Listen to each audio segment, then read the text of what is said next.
उर्दू पर। का हुआ।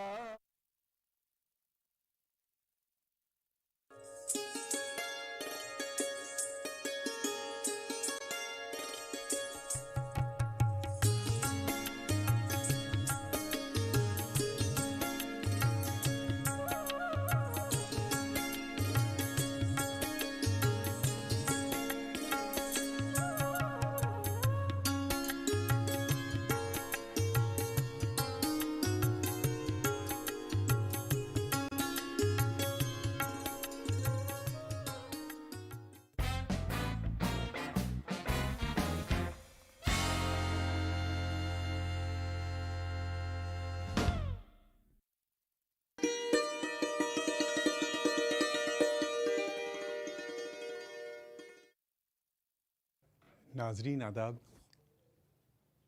आपका इस्तकबाल है इस महफ़िल में।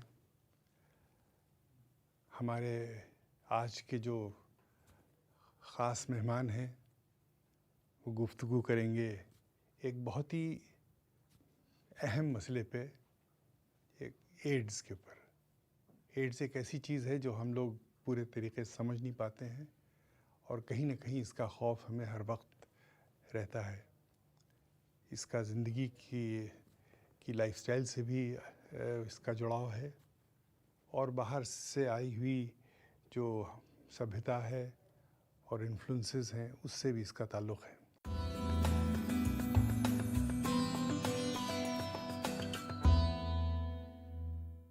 तो मैं आपका तारुफ़ कराता हूँ आज जनाब डॉक्टर के अग्रवाल साहब, जो हार्ट केयर फाउंडेशन के डायरेक्टर हैं, पद्मश्री हैं और doctor BC Roy national awardee हैं। हमारे दूसरे मेहमान ख़ुसूसी हैं doctor Sanjay Kumar Rai, additional professor community medicine, AIIMS. तो डॉक्टर अग्रवाल साहब, अगर आप हमारे जो नाजरीन हैं उनको थोड़ा सा एड्स के बारे में आगाही दें कि ये क्या चीज़ है। 1983 से पहले हम लोगों ने इसका नाम नहीं सुना था। जब 1983 में पहली बार नाम आया, ये एक ऐसी बीमारी आ गई है जिसका इलाज नहीं है। एंड उस वक़्त में इसको बोलते थे एनल इंड्यूस्ड डेथ सेंटेंस। ये बीमारी उस वक़्त में लोगों के मन में आती थी कि जो लोग आदमी और आदमी आपस में संभोग करते थे उनके अंदर में होती है, इसलिए इसका नाम बोला गया एनल इंड्यूस्ड डेथ सेंटेंस कि इसमें 100% लोग मर जाएंगे। तो बहुत इसके ऊपर में हल्ला मचा कि ये बीमारी जो है तो जानलेवा है। फिर बाद में पता लगी कि हमारी शरीर के जो इंटरनल सिक्रीशंस हैं, चाहे वो सेक्सुअल सिक्रीशंस हों, चाहे वो इंटरनल हमारे ओरल कैविटी के ब्लड हो, ब्लड का प्रेगनेंसी के टाइम पे हो, जो इंटरनल सिक्रीशंस हैं, नॉट सलाइवा नॉट स्वेट, वो एक्सटर्नल सिक्रीशंस हैं। इंटरनल सिक्रीशन दूसरे आदमी या मनुष्य के इंटरनल सिक्रीशन से मिल जाए तब ये बीमारी फैलती है। तो इसका एक कारण हुआ अनप्रोटेक्टेड सेक्स के कारण से ये बीमारी फैलेगी, जो कंडोम का इस्तेमाल नहीं करते। दूसरा हुआ ब्लड ट्रांसफ्यूजन से। तीसरा हुआ नीडल से, जो लोग नीडल्स शेयर करते हैं उसके साथ में ये बीमारी फैलेगी। तो इसके ये कुछ मुख्य कारण निकल के आए। लेकिन आज अच्छी बात यह है कि ये बीमारी कंट्रोलेबल, मैनेजेबल है। आज एक आदमी गर्व के साथ में अगर कोई HIV पीड़ित है, वो ये कह सकता है कि मैं नॉर्मल ज़िंदगी जी सकता हूँ, मैं लंबी ज़िंदगी जी सकता हूँ। और इसलिए आज की डेट में हम इसको ना ये छुआछात की बीमारी है, ना इसको हम बोलते हैं कि आप इसको डिस्क्रिमिनेट करो कि एक आदमी को HIV हो गया तो अब एक HIV बच्चा पैदा हुआ, माँ से हो गया, उसका क्या कसूर है। अब एक औरत को उसके हस्बैंड से हो गया तो उसका क्या कसूर है। एक आदमी को ब्लड चढ़ा, उसकी गलती तो नहीं है। अब वो ब्लड किसी कारण से, वो उसका सेफ ब्लड नहीं था, उसको HIV पॉजिटिव हो गया। तो आज की डेट में HIV का मैसेज जो पब्लिक के लिए है वो ये है कि बीमारी को छुपाएं ना, सामने उभार के डॉक्टर से बात करें और इस बीमारी से आदमी की ज़िंदगी, नॉर्मल ज़िंदगी जी सकता है। और ये एक वायरल किसान हुआ, वायरस की बीमारी है। जैसे वायरस होते हैं इसी तरीके से ये वायरस हमारे शरीर के अंदर में घुस जाता है। इसके सिम्टम्स क्या होते हैं डॉक्टर साहब? सबसे ये बीमारी, जैसे ब्लड प्रेशर के कोई सिम्टम्स नहीं होते, जैसे कोलेस्ट्रॉल के कोई सिम्टम्स नहीं होते, डायबिटीज़ के कोई सिम्टम्स नहीं होते ईयर्स टुगेदर के लिए, उसी प्रकार से HIV कोई बीमारी नहीं है। HIV का मतलब है इम्यूनो डेफिशिएंसी वायरस। ये मेरे शरीर के अंदर में जो मेरी पुलिस डिपार्टमेंट है वो उसको ख़त्म कर देगा। जब मेरे शरीर का पुलिस डिपार्टमेंट, जिसको इम्यूनिटी बोलते हैं, वो ख़त्म कर देगा तो चोर भी डकैत बन जाएंगे। तो छोटे छोटे इन्फेक्शंस मेरी बॉडी में, वो डकैत बन जाएंगे, वो डाकुओं की तरह बिहेव करेंगे तो मेरे शरीर में डैमेज करेंगे। तो HIV का कोई सिम्टम नहीं होता। सिम्टम होगा जब HIV के डैमेज होने से, मेरे शरीर की पुलिस में ना होने से कौन सा चोर जाके डकैत बना, वो सिम्टम आएगा। TB वाला चोर जाके डकैत बना तो TB के सिम्टम्स आएंगे, फंगल वाला बना तो फंगल के सिम्टम्स आएंगे।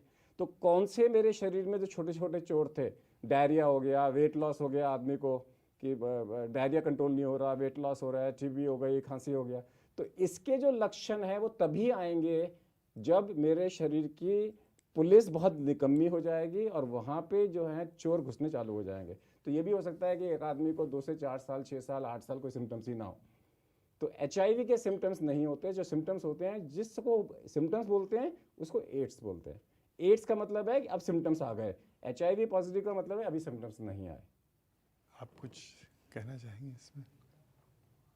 हिंदुस्तान में पहली बार 1986 में इस वायरस का पता चला और उस समय हम एक्सेप्ट करने को तैयार नहीं थे कि यह इतना विकराल रूप ले लेगा। आज की डेट में जो हमारा नेशनल एस्टिमेशन है, करीब 21 लाख लोग इससे ग्रसित हैं।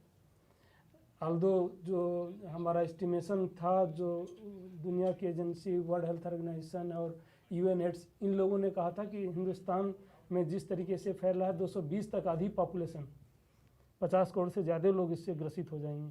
ऐसा नहीं हुआ क्योंकि सरकार ने काफ़ी कारगर कदम उठाए, इसके प्रचार प्रसार पे काफ़ी ध्यान दिया, उसके लिए अलग से डिपार्टमेंट बनाया, उसका नेशनल एड्स कंट्रोल ऑर्गेनाइजेशन, जिसका अब नाम चेंज करके डिपार्टमेंट ऑफ एड्स कंट्रोल कर दिया गया है पिछले साल से। उसके क्रिया उन्होंने काफ़ी कार्यक्रम इसको लेके चलाए और जिसको HIV हो जाए उसके लिए क्या लक्षण है, हर जगह आप जो प्रचार प्रसार देखते हैं, इसको कैसे रोका जा सकता है, प्लस जिन लोगों को हो गया उनके लिए ट्रीटमेंट है, ट्रीटमेंट कहाँ कहाँ अवेलेबल है, फ्री में ट्रीटमेंट सरकार दे रही है क्योंकि ट्रीटमेंट काफ़ी महंगा है इसका, तो सरकार की तरफ से कम्प्लीटली फ्री में ट्रीटमेंट अवेलेबल है। उसके कई सेंटर्स हैं, दिल्ली में भी कई सेंटर्स हैं, जिसमें हमारा एक एम्स भी है, LNJP हॉस्पिटल है, सफदरजंग हॉस्पिटल है, कई हॉस्पिटल्स हैं जहाँ से फ्री कंप्लीट एड्स की मरीज़ का फ्री में ट्रीटमेंट मिलता है। सो ये सब है। और इस समय हमारा जो गवर्नमेंट ऑफ इंडिया का ये है डिपार्टमेंट ऑफ एड्स कंट्रोल का, उनका थोड़ा सा ध्यान इस पे है कि जिन लोगों से फैलता है, अभी तक जो हिंदुस्तान में जो फैलने का मेन रीज़न है वो सेक्सुअल रूट से ही है ये, और वो भी एक कंसंट्रेटेड फॉर्म में है। कुछ जो कमर्शियल सेक्स वर्कर हैं या जो, जैसा कि डॉक्टर साहब ने भी बताया था कि शुरू में इसका नाम भी उसी लिए रखा गया था कि जो लोग आदमी और आदमी का संबंध रहता है, सो इन ग्रुप्स में कुछ ज़्यादा है। सो गवर्नमेंट का एफर्ट्स इस समय उस पर कैसे हम ज़्यादा कंट्रोल कर पाएँ कि बाकी समाज में ना फैले। सो इसमें अगर कोई पता लगाए कि आदमी को कि HIV पॉजिटिव है कि नहीं है, कोई तरीका नहीं है, कोई तरीका नहीं। अगर एक पेशेंट मेरे सामने आके बैठ जाए, मुझे नहीं पता कि HIV पॉजिटिव है कि नहीं है, तो आप किसी को देख के, शक्ल देख के इसके बारे में बात नहीं कर सकते कि HIV पॉजिटिव है कि नहीं है। तो ये तो अगर उसका हाई रिस्क बिहेवियर है तब उसको टेस्ट कराना है, या रूटीन टेस्ट में, जैसे प्रेगनेंसी में रूटीन टेस्ट के अंदर पता लगाया जाता है। क्योंकि प्रेगनेंसी में अगर बच्चे को अगर मदर HIV पॉजिटिव है और मदर को दवाई दे दी जाए तो बच्चे को नहीं होगा, लेकिन अगर दवाई ना दी जाए तो बच्चे को होता है। तो ये आज की डेट में यंग पॉपुलेशन को किसी को भी नहीं पता लगता। तो यंग जनरेशन ज़्यादातर समय के टाइम पे क्या देखती है, ये अगर हमारी भारतीय संस्कृति को लेके चलें तो हमारे यहाँ पे एक संयम ब्रह्मचर्य था। संयम का मतलब है कि जब तक शादी नहीं होती तब तक हम अपना रिश्ता किसी लड़की के साथ में, लड़के के साथ में नहीं बनाते। ये हमारी भारतीय संस्कृति में बताया गया था। हिंदुस्तान की संस्कृति में अगर मैं लेके चलूँ, इंडिया पाकिस्तान को दोनों को इकट्ठा लेके चलूँ, तो कि इंडियन जो हमारी जो हिंदुस्तान की संस्कृति थी उसमें यही था कि हमारे को जो है कि संयम का पालन करना है। इसी के लिए एक फार्मूला निकला ABCD। अभी हमारे स्वास्थ्य मंत्री ने भी ABCD के बारे में बताया। ABCD का मतलब है कि A फॉर एब्स्टिनेंस, संयम रखो, कि जब तक एक से अभी नहीं, अनेक से कभी नहीं। एक फार्मूला निकल के आया कि पहले कि एक से अभी नहीं, अनेक से कभी नहीं। फिर निकल के आया बी फेथफुल, कि आप अपने पार्टनर को, पहले आया कि be faithful to your husband. लोग बोले भाई हम लोग तो बिना हस्बैंड के भी रहते हैं, तो then came about be faithful to your partner, कि जो भी तुम्हारा पार्टनर है उसके साथ में आप सच्चाई के साथ में रहो, be faithful to your partner. फिर लोग निकल के आया कि नहीं जी, हम लोग तो फेथफुल नहीं रह सकते, कोई बात नहीं, if you can not then use condom, correct and consistent use of condom. तो ये चीज़ें ABC निकल के आए। अगर ABC का इस्तेमाल नहीं करोगे then it came initially D for death. अब हमने D हटा दिया क्योंकि अब ये इसके साथ में डेथ नहीं है, हमने उसको D को हटा दिया। सो अपना संयम बरतो, अपने फेथफुल टू योर पार्टनर, और correct and consistent use of condom का अगर आप इस्तेमाल करते हो तो बीमारी होने के चांसेस आपको ना के बराबर हो जाते हैं। आजकल कई सारों में इशू चल रहा है कि मेरे को कैसे पता लगे शादी के टाइम पे कि मेरा पार्टनर को HIV है कि नहीं है, जिससे मैं शादी करने जा रही हूँ वो HIV पॉजिटिव तो नहीं है। ये एक मैटर ऑफ डिबेट है आज की डेट में। इसके बारे में मैं कुछ कह नहीं सकता जब तक कोई पॉलिसी ना निकल के आए या कोई कोर्ट का जजमेंट ना लेकर आए। कुछ साउथ के अंदर में ऐसा करने की सोच रहे हैं कि टेस्ट कराना कंपलसरी हो, बट आज की डेट में आपको नहीं पता लग सकता है कि दूसरा पार्टनर HIV पॉजिटिव है कि नहीं है। तो आंसर यही है कि अपने आप को बचाओ। ब्लड लेना है तो टेस्टेड ब्लड हो, वॉलंटरी ब्लड हो। जबरदस्त याद रखिए, कोई भी ब्लड सेफ नहीं है। अगर किसी आदमी का हाई रिस्क बिहेवियर है और वो शाम को किसी लड़की के पास गया, अगले दिन ब्लड दे दिया, तो उसका टेस्ट नेगेटिव आएगा लेकिन उसमें HIV के कीटाणु हो सकते हैं। सो ब्लड तभी लो जब बहुत ज़रूरी हो, वही वाला लो जो बिल्कुल 100% सेफ हो, वॉलंटरी डोनेटेड हो, नीडल्स का इस्तेमाल ना हो, डिस्पोजेबल नीडल्स का इस्तेमाल ना हो, और अपने पार्टनर के साथ में फेथफुल रहो और कॉन्डोम का इस्तेमाल करो। अगर आप फेथफुल नहीं है उस सिचुएशन के अंदर में, अगर आप कॉन्डोम का इस्तेमाल करते हैं, प्रेगनेंसी में अपनी जांच जरूर कराओ। डॉक्टर से इस बीमारी के बारे में अगर आपको कोई भी शक है तो हेल्पलाइन नंबर जितने भी सरकार के हर स्टेट में अलग अलग होते हैं, आप उनसे बात ज़रूर करिए, अपना शक ज़रूर निकालिए। और ये बीमारी जानलेवा नहीं है। ये बीमारी से 30 साल, 40 साल, 50 साल जिया जा सकता है। गरीबों अमीरों दोनों के लिए सरकार की तरफ से पूरी मुफ्त इलाज अवेलेबल है। और अगर आपने बीमारी डिले कर दी तो ट्रीटमेंट कॉस्टली हो जाएगा, लेकिन जो प्राइमरी ड्रग्स हैं हर आदमी के लिए, और छुपा के रखी जा सकती है बीमारी, ये छुपा के रखी जा सकती है बीमारी, और ये ग्राउंड ऑफ डिवोर्स भी नहीं है आज की डेट में।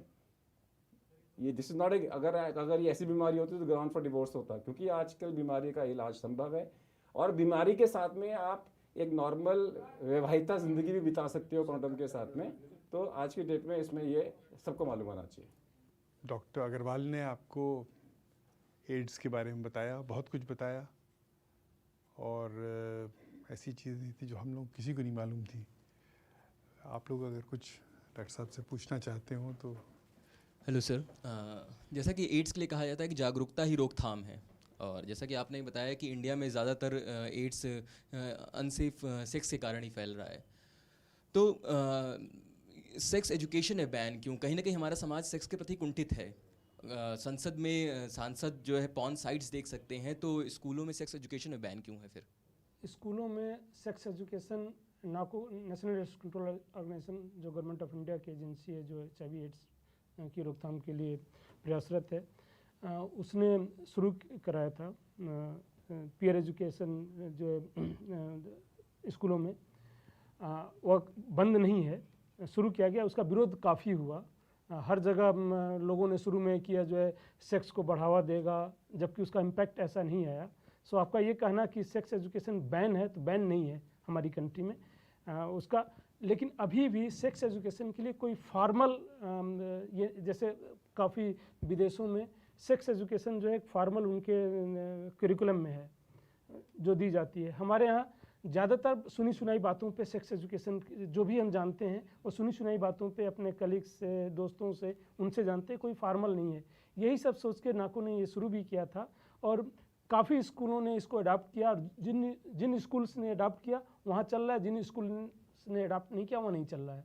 सो नाको की तरफ से कार्यक्रम चल रहा है। इसमें मेरा एक सजेशन है सरकार को, अगर सरकार सुन रही है तो, कि अगर उनको लगता है कि ये टैबू है, अगर उनको लगता है कि स्कूल्स नहीं मान रहे, तो सरकार एक वर्चुअल कोर्स निकाल सकती है, जिसको एक, जैसे आप पोर्न साइट के बारे में बात कर रहे हो, उसी तरीके से सरकार की तरफ से एक सेक्स एजुकेशन साइट हो सकती है जिसमें कंसेंसस हो, हर लैंग्वेज के अंदर में हो, जहाँ पे स्कूल के अंदर में आप उसको दिखा सकते हो। अगर आपको टीचर्स नहीं मिल रहे हैं, अगर आपको करिकुलम में नहीं डालना, अगर आपने एग्ज़ाम नहीं लेना, कोई बात नहीं, लेकिन इसका 1 घंटे का, 2 घंटे का, 4 घंटे का, 6 घंटे के 4-5 वीडियोस जो सरकारी साइट्स के ऊपर में उपलब्ध हों, एक पर्टिकुलर एजेस के अंदर में, जो स्कूल के माध्यम से लोगों को दिखाए जा सकें। ऐसा पॉसिबल है, ऐसा होना चाहिए।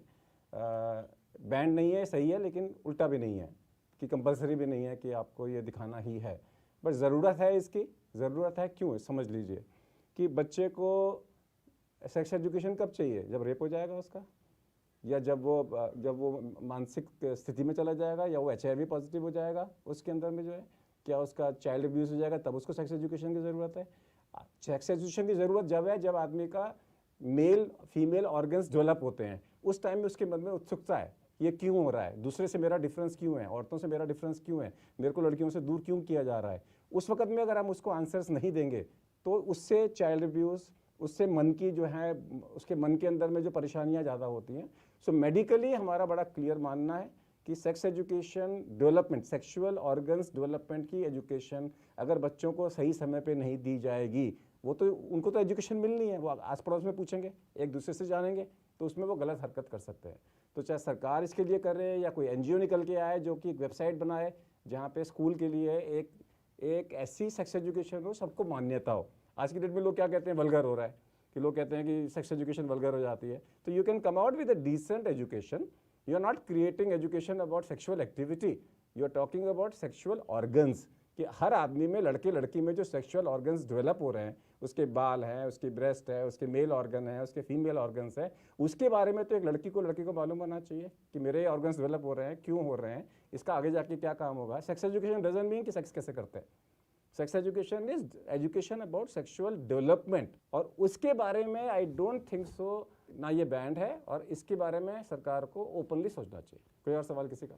HIV और एड्स, इसके बीच में कितना ड्यूरेशन होता है? कोई HIV पता HIV का चल मतलब गया है कि आज मेरे शरीर में HIV का वायरस घुस गया, उसको HIV पॉजिटिव बोल दिया, ठीक है। तो फिर एड्स को अलग से क्यों बोलते हैं? मेरे शरीर में HIV का वायरस घुस गया, उससे 2, 3, 4 महीने में जाके HIV पॉजिटिव स्टेटस आएगा। उसके बाद में वो HIV मेरे शरीर में घुस के मेरे शरीर की पुलिस को मारेगा, 1 को मारा, 2 को मारा, 4 को मारा। जब मान लीजिए मेरे शरीर की पुलिस इतनी कम हो जाए कि चोर भी डाकू बन जाएं, उसको एड्स बोलेंगे। कि जब मेरे शरीर में चोर घुसे और वो मेरी सिटी में पुलिस इतनी कम है कि चोर भी डकैती कर रहे हैं और कोई नहीं है, उसी तरीके से मेरे शरीर में micro organism, bacteria, viruses, parasites, fungus घुस रहे हैं और वो मेरे शरीर में जाके बीमारी पैदा कर रहे हैं, उसको एड्स बोलते हैं। AIDS means acquired immuno deficiency syndrome. It's a symptomatic state of HIV। बिना सिम्टम्स के HIV positive, symptomatic AIDS. AIDS जब हो जाएगा it is too late. Once there is AIDS, इलाज होगा, ठीक है, इट्स टू लेट। आज की डेट में हम बात कर रहे हैं जब HIV पॉजिटिव है, उसी स्टेज में हम जो है किसी चोर को अपने स्टेट में ना घुसने दें और उसकी इम्यूनिटी को कैसे बिल्टअप करें। आज की तारीख में हम एड्स होने का वेट नहीं करना। अगर एड्स होने का वेट किया it may be late. So AIDS के बारे में तो भूल जाओ। आज हम बात ही नहीं कर रहे हैं इंडिया में कितने एड्स के पेशेंट हैं, हम तो बात कर रहे हैं HIV पॉजिटिव कितने हैं, ताकि हम उसको उसी टाइम पे ठीक कर सकें, उसको नॉर्मल लाइफ दे सकें। मगर HIV क्या सिम्टम है? क्योंकि HIV का कोई सिम्टम नहीं है। कैसे HIV पॉजिटिव का कोई सिम्टम नहीं। आपके शरीर में से आपके घर में एक चोर है, वो नौकरी कर रहा है, जब तक वो चोरी नहीं करेगा तब तक आपको कैसे पता लगेगा? आपको सब कुछ नॉर्मल है। उसी तरीके से HIV मेरे शरीर के अंदर में वायरस घुस गया है, वो जिंदगी भर तक रहेगा। वो वायरस जाके मेरे शरीर की पुलिस को मारता जाएगा। जब एक क्रिटिकल मास का पुलिस मर जाएगी तभी तो इन्फेक्शन आएगा।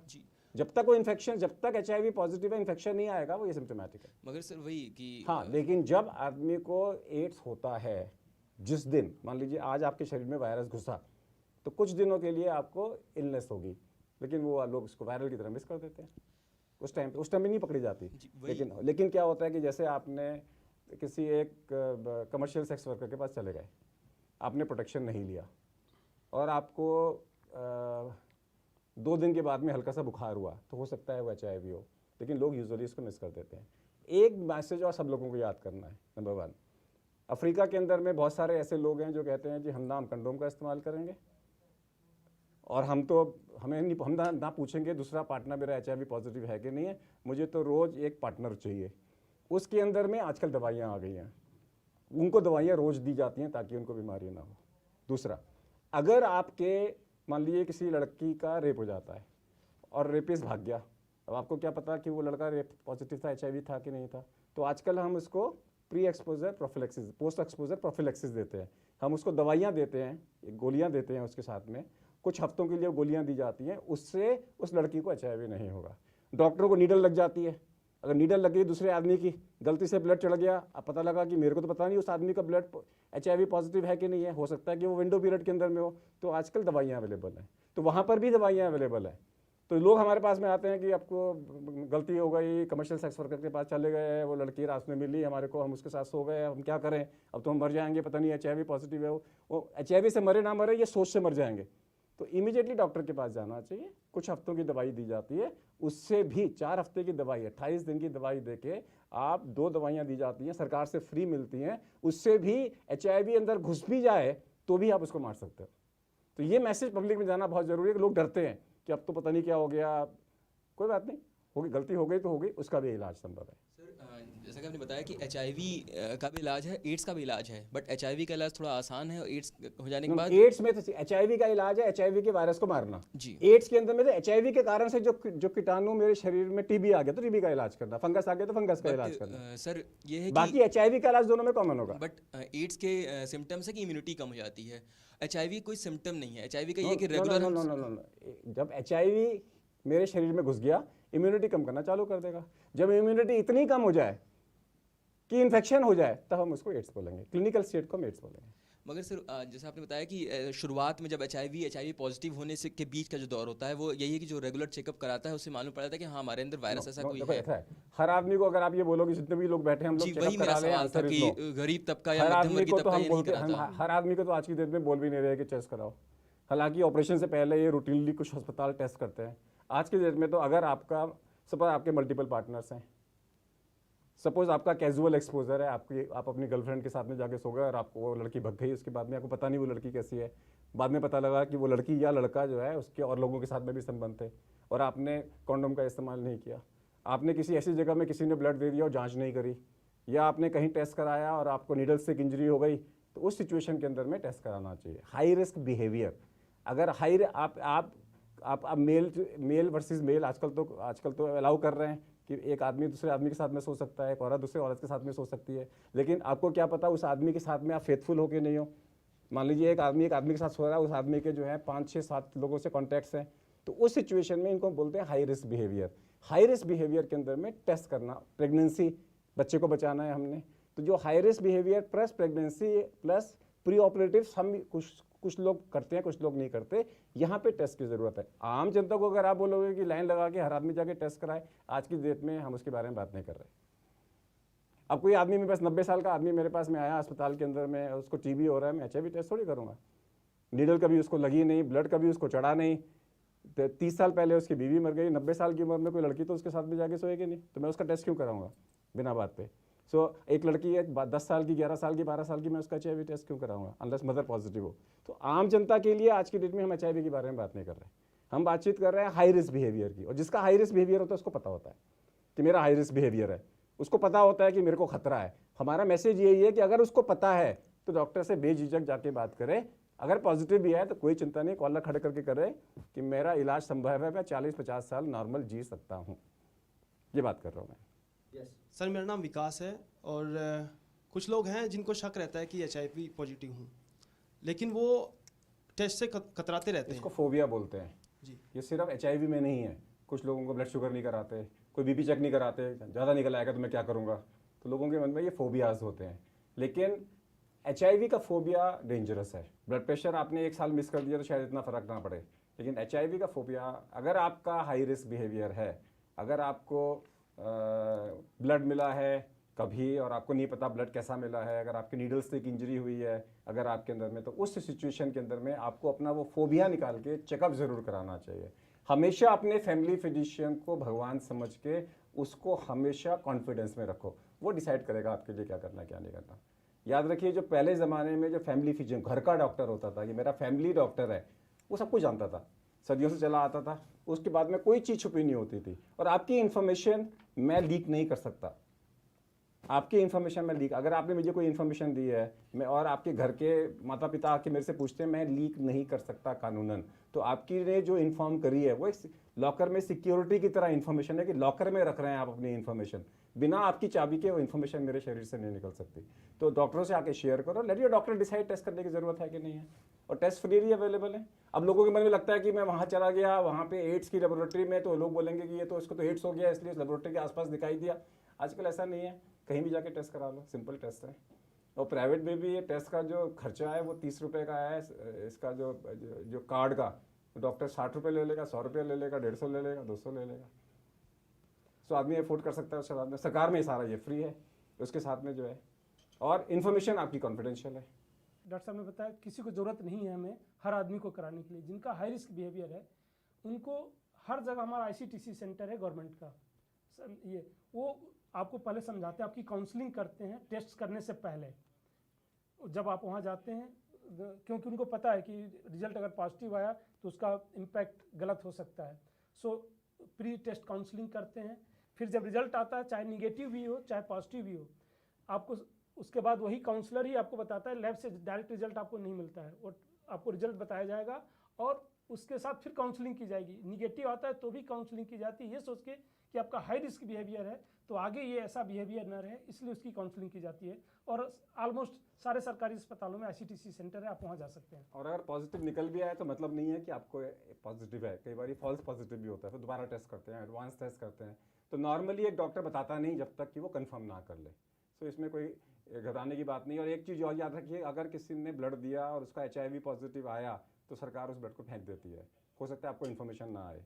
तो ये गलतफहमी ना आ रही है कि मैंने ब्लड दिया था और मैं, इसका मतलब है कि मेरे को रिपोर्ट नहीं आई, इसका मतलब मैं HIV नेगेटिव हूँ, खासकर हाई रिस्क बिहेवियर्स के साथ में जो है। और आपको एक और हक है कि अगर आप HIV पॉजिटिव हो, आपको पता है और आपको पब्लिक को नहीं बताते और बाय फोर्स आपको ब्लड देना पड़ गया, तो उस सिचुएशन में आप जाके डॉक्टर के कान में बोल सकते हो कि मेरा ब्लड ले लो लेकिन पेशेंट को मत चढ़ाना। ये भी हिदायतें हमारे यहाँ पर हैं कि आपकी कॉन्फिडेंशियलिटी को वहाँ पर भी रिस्पेक्ट दी जाती है। मैं आज अपने मेहमान खुसूसी doctor Sanjay Rai, doctor KK Agarwal और अपने सामीन का बहुत बहुत शुक्रगुजार हूँ। एक बहुत अहम सब्जेक्ट पे हम लोगों ने बातचीत की, जो दिल दहलाने वाला सब्जेक्ट भी है और साथ साथ एक बहुत ज़िम्मेदारी का सब्जेक्ट भी है। इससे बहुत से जो गलतफहमियाँ थीं, जो खौफ थे, मुझे लगता है लोगों के दूर हुए होंगे। पता चलता है कि ज़िंदगी जीना इतना आसान नहीं है, हर तरफ कई किस्म की परेशानियां हैं जो हम लोगों को घेरे रहती हैं, लेकिन इसमें हम क्या कर सकते हैं और कैसे इनको हम हल कर सकते हैं, ये हमारे सामने बहुत बड़ा एक चैलेंज है। तो मैं अपने नाजरीन का शुक्रगुजार हूँ कि आप लोगों ने इस मोहब्बत से, इस दिलचस्पी से इस प्रोग्राम को सुना, और इंशाल्लाह फिर मुलाकात होगी।